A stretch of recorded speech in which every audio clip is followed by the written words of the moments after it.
If you love staying mobile in Destiny, you've probably noticed if you're playing Warlock, rifts get in the way of that.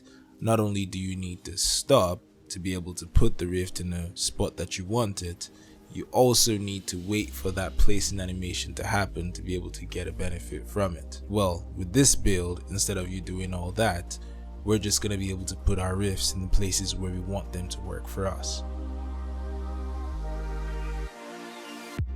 This season, when I played Warlock for the first time, I was really annoyed about all the things that got taken away from them. But since then, I realized something. Yes, there's a lot of nerfs to the things that the Warlock has, but it actually allows us to be a little bit more creative in how we use Warlocks. Before, we just take a Warlock to a raid, you put down your well, and that's all that the person is. But now we're able to customize the subclass a little bit more, which allows us to use some exotics that we probably haven't used before. So speaking of exotics, for this build, we're going to be using an exotic that I thought I would never use again after I tried it for the first time. It's called Prometheus Spur. Shout out to Don for mentioning this, because while I was looking into some of the different exotics for the Warlock, he mentioned this and it brought it back to my memory. This exotic has two main functions.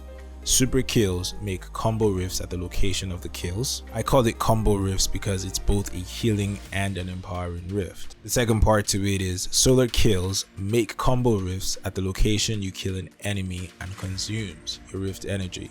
Instead of you having to wait to pop that rift, you have to stand in it, you have to wait for the animation. That rift is just gonna appear wherever you kill that enemy, and all you need to do to make that happen is get a solar kill. The last benefit of this exotic is if you're standing in the rift while you get a kill, your rift charges faster. So if you need to go into it for a heal or just to get that damage increase for the empowering portion, your rift is gonna charge quicker if you get kills. So let's create a picture here real quick. We go around killing things as normal, but while we're doing this, we make rifts so we can go from rift to rift, staying mobile, and we're still killing things and we're doing more damage at the same time. Now, if you're wondering how we're gonna get this rift energy, since it says it's gonna consume our rift energy to be able to do this, there are 5 things we'll use to get our rift energy back, and 4 of them are mods. So let's talk about the mods for this build. The 4 mods that help get our rifts are Bolstering Detonation, Focusing Strike, Insulation, and Utility Kickstart. Bolstering Detonation and Focusing Strike give rift energy on melee and grenade damage respectively, so not on kills. As far as your melee or your grenade damage the enemy, it's going to give you rift energy back. Utility Kickstart increases the recharge rate of our rifts as soon as it is used, so once you make that rift somewhere, as soon as it's gone, you're gonna get a bump to how much rift energy you get back. Insulation gives rift energy on orb pickup. To generate these orbs, we'll be using Harmonic Siphon on our helmet. So real quick, I just wanted to show you guys side by side what the rift energy looks like with and without the different mods that we're gonna be using, and why it's so important to have all of them to get our rift back really quickly.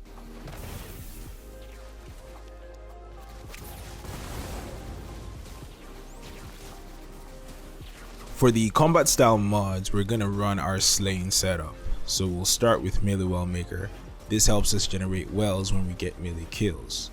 We'll use elemental armaments to make wells on enemy kills. It takes 3 enemy kills for us to generate 1 well. So we're using melee well maker and elemental armaments to generate our wells. We're also going to be using bountiful wells because this increases the amount of wells that are created whenever we use melee well maker or elemental armaments.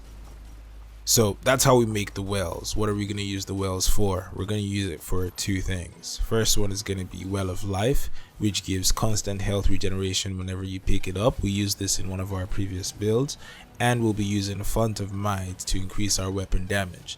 So right now we have an Empowering Rift to give us increased damage. We have Radiant to increase our weapon damage, and we also have Font of Might that's going to increase the damage of our weapons. Speaking of weapon damage, the weapon I'm using for this build is the Drang with the Incandescent perk. It benefits from Font of Might since it's a solar weapon. It also increases the amount of Scorch that we spread because kills spread Scorch to nearby enemies. That's important because the last thing we're going to use to get our Rift energy back is this Scorch from our subclass. If you've seen my previous builds, you know I like the Phoenix Dive as my class ability of choice because I like the mobility and the fact that it heals quickly. We shouldn't need to use this often because we'll be turning this into our mobile rifts, but if you get into trouble and you need to heal yourself really quickly, it's available for you. For the melee, we're going to use the Incinerator Snap, and for grenade, we're going to use Solar because it's going to be able to spread more Scorch to more enemies easier for us. For the aspects, we're going to use Touch of Flame to improve our grenade and Hit Rises to refund our melee on airborne kills. For fragments, we've talked about using Scorch for class ability regen, and this is why. Ember of Singeing. While enemies are scorched, you gain class ability energy. We'll use Ember of Ashes to increase the scorched stacks on each enemy, and Ember of Searing to regain the melee energy on scorched kills. We talked about how we're going to use Melee Wellmaker at the start and we're going to use it for Radiant, so being able to get our melee energy back is going to be useful here. To make that Radiant happen, we're going to be using Ember of Torches, which helps make us Radiant whenever we get melee hits on an enemy. So what we have is the ability to constantly scorch enemies to charge our abilities while moving through different rifts and slaying out. For stat distribution, I use Recovery as my highest stat, which helps with regenerating my class ability.